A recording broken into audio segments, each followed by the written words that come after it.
There's nothing worse than seeing a product come to market that you thought of years ago, but you weren't the one that brought it to market. Or maybe you're a pastor and you see this cool idea that was really successful, made a big impact, it worked really, really well, that another church did, but you had thought of it years ago. And you have that same story that I've had before, which is, I've thought of that. You know, it happened to me recently when I saw a product that goes on the back of your phone that you can print from with Bluetooth.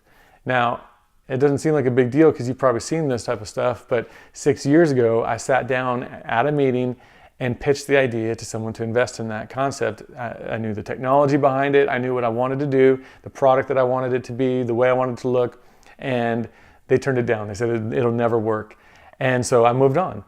And now when I saw that a year ago come to life and multiple companies now have something like that, my story was, I had thought of that. Even my wife was like, you thought of that. And I hated hearing that, actually.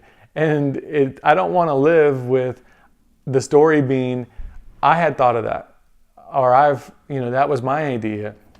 I would rather the story being that, man, I thought of that and I went for it.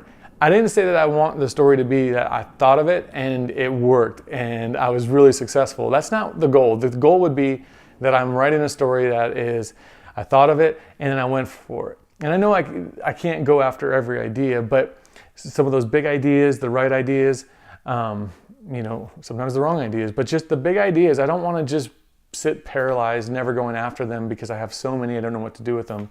And so that would be a challenge for you, that I would say, don't write the story of that was my idea or I had thought of that. Write the story of I thought of that, we went for it.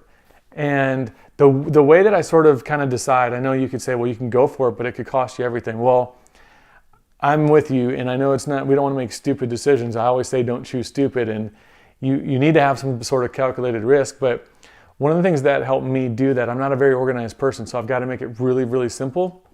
What I did is I created for me a list that's called Nothing to Lose list. The Nothing to Lose list, it consists of things big ideas. These are things that could really, really move things forward in my life and my business.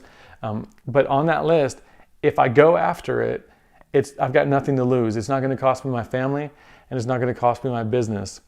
Now, it's going to cost me time. It's going to cost me resources. We're in the middle of one of them right now that is going to be time intensive, and there's resources behind that. If it fails, it's not going to be detrimental to my business or to my family, and that's what's important about that list. So the Nothing to Lose list, for me, it's a way of removing the fear of what if it doesn't work, because I'm going into this thing with not a list of false expectations for it at all, but I'm going into it instead with just full intentionality that if this works, great, and it's going to get all that I have right now. But if it doesn't, great, I'm fine. I went for it and I tried it.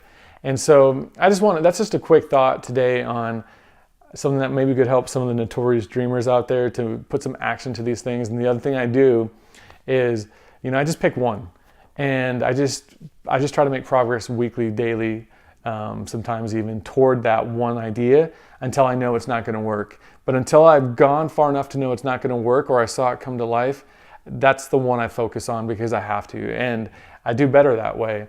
And so you don't know at the beginning if it's the right idea, but you'll never know if it was the right or wrong idea if you don't just go for it. And that's what's really important about maybe creating that Nothing to Lose list. It's that list, full intentionality, but you're not putting a big false expectation on the outcome of this, and it's not going to be detrimental to your family and your business. So let's move away from writing the story of I thought of that, or that was my idea, to I thought of it and we went for it. So if you're a pastor, what is it that for your church could really move things forward if it works? It's not going to be detrimental to your church if it doesn't. If you're creative, what's the big idea? Is it stepping out and starting a business? What is it? Or is it a product?